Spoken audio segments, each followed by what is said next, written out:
శబరిమాత రామాయణంలో ఒక గొప్ప తపస్వి. స్వయంగా రాముడే జ్ఞానమార్గమున నడిచిన దానా అని పిలిచిన శబరిమాత రాముడికి ఎంగిలి పళ్ళను పెడుతుందా?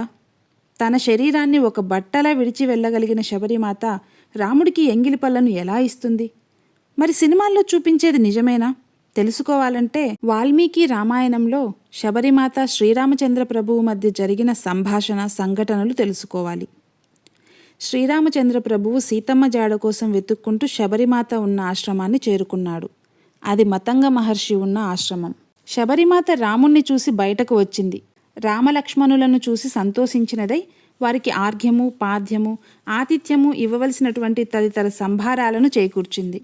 రామలక్ష్మణులు వాటిని స్వీకరించి సంతోషించారు.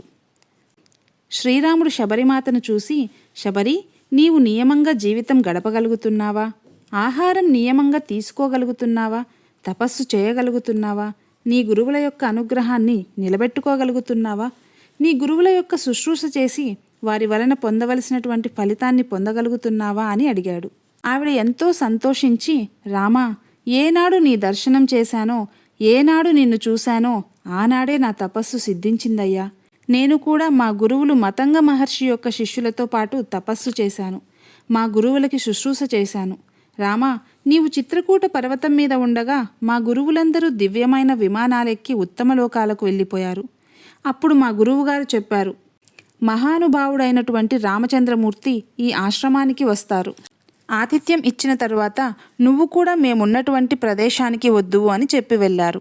మహానుభావ, అందుకోసమే నేను ఇక్కడ ఉన్నానయ్యా అంది. రాముడు ఇలా అన్నాడు, శబరి, ఇంత తపస్సు చేశావు కదా, నీ యొక్క ప్రభావాన్ని చూడాలనుకుంటున్నాను అన్నాడు.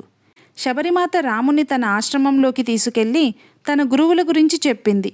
మతంగ మహర్షి ఆయన శిష్యులు ఉన్నప్పుడు ఆశ్రమం ఎలా ఉందో చూపించింది. అక్కడ ఒక పెద్ద అగ్నివేది ఉంది. ఆ వేది దగ్గరకు తీసుకెళ్ళింది.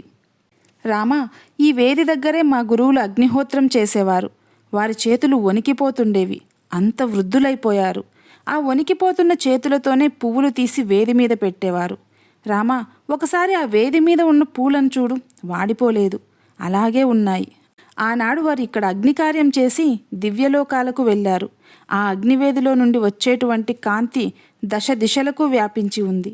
మా గురువులు చాలా వృద్ధులైపోయి లేచి నదీ పాయ వరకు వెళ్ళి స్నానం చేసే ఓపిక లేక అక్కడే కూర్చొని ఒక్క నమస్కారం చేయగానే 7 సముద్రాల యొక్క పాయలు ప్రవహించాయి. అందులోనే మా గురువులు స్నానం చేశారయ్యా. నీకు ఇంకో గొప్ప విషయం చెప్పనా రామా? మా గురువులు స్నానం చేసిన తర్వాత వస్త్రాలను పిండుకునేవారు. పిండిన ఆ వస్త్రాన్ని ఆరేసేవారు. ఆ వస్త్రాలు ఇప్పటికీ తడిగానే ఉన్నాయి. ఏ స్థితిలో వారు ముట్టుకున్నారో ఆ స్థితిలోనే అవి ఉండిపోయాయి తప్ప అవి మారలేదు. వారు అంత స్థితిని పొందారు. శరీరం ఉన్నంతసేపు ఎంత వృద్ధులైనా శరీరంతో చేయవలసిన ధర్మక్రతువులు చేస్తూనే ఉన్నారు. అటువంటి గురువులయ్యా మా గురువులు అని చెప్పి రాముణ్ణి తీసుకొచ్చి, రామా, నీకోసం అడవిలో సేకరించి తెచ్చిన చాలా సంభారములు స్వీకరించవలసిందే అని అడిగింది.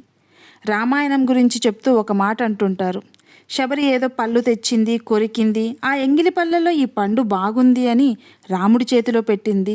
శబరి భక్తికి పొంగిపోయి రాముడు తినేశాడు అంటుంటారు. శబరిమాత మతంగ మహర్షి యొక్క శిష్యురాలు. ఆయన యొక్క శిష్యుల్ని సేవించినటువంటి తల్లి, ఆత్మస్థితిని పొందినటువంటి తల్లి, మహా తపస్సు చేసిన తల్లి, గొప్ప జ్ఞాని. స్వయంగా రాముడే, శబరి, నీవు జ్ఞాన మార్గంలో ఉన్నదానివి అన్నాడు. అంత తపస్వి తను పళ్ళు కొరికి రాముడికి పెట్టడమేంటి? రాముడు వచ్చే వరకు ఉండి ఆతిథ్యమిచ్చి నువ్వు రా అని చెప్పారు గురువులు. అంత తత్వజ్ఞానం ఉండి తపస్సు చేసిన తల్లి రాముడికి ఎంగిలి పళ్ళను పెట్టనే పెట్టదు, పెట్టలేదు కూడా. ఆవిడ పరమ పవిత్రమైన సంభారములను తెచ్చి సిద్ధం చేసి రాముడికిచ్చింది. తరువాత శబరిమాత రాముడితో ఇలా అంది, రామా, మా గురువులు నీకు ఆతిథ్యం ఇవ్వమన్నారు. ఆతిథ్యం ఇచ్చేశాను. అందుకని రామా, నేను బయలుదేరిపోదామనుకుంటున్నాను అంది. ఈ శరీరంపై ప్రీతి లేకుండా అగ్నిహోత్రంలో తన శరీరాన్ని వ్రేల్చగలిగిన స్థితికి వెళ్ళిన శబరిమాత జ్ఞానం లేనిది అని అనగలమా? అలా అనలేము. ఎందుకంటే శబరి తపస్సు చేసింది, జ్ఞానాన్ని పొందింది. ఆ మాత రాముడితో ఇలా అంది, చూడవయ్యా రామ, నా శరీరాన్ని వ్రేలుస్తున్నాను అంది. అని సంకల్పం చేత అగ్నిహోత్రాన్ని వ్రేల్చింది. ఈ శరీరంతో వెళ్ళడం కుదరదు అని అగ్నిహోత్రంలో శబరి తన శరీరాన్ని వ్రేల్చింది. శరీరం వదిలిపెట్టగానే దివ్యమైన వస్త్రములతో, దివ్యమైన అలంకారాలతో, దివ్యమైన గంధానులేపనంతో శరీరం బయటకు వచ్చింది. తన గురువులు ఏ లోకాలను పొందారో శబరి కూడా ఆ లోకాలను పొందింది. ఇది తన తపస్సు చేత, జ్ఞానం చేత పొందింది. విమానాలను కనిపెట్టిన వాళ్ళున్నారు, అంతరిక్షాలకు వెళ్ళగలిగిన వాళ్ళున్నారు. కానీ పువ్వును ముట్టుకుంటే అది ఎన్ని సంవత్సరాలైనా ప్రకృతికి విరుద్ధంగా వాడిపోకుండా ఉండేటువంటి వాడు ఎక్కడైనా ప్రపంచంలో ఉన్నాడా? లేడు. అలా ఉంటే తపస్సు చేత మన భారత గడ్డపై పుట్టినవాడే. అది భారతదేశ ఆస్తి. జై శ్రీరామ్.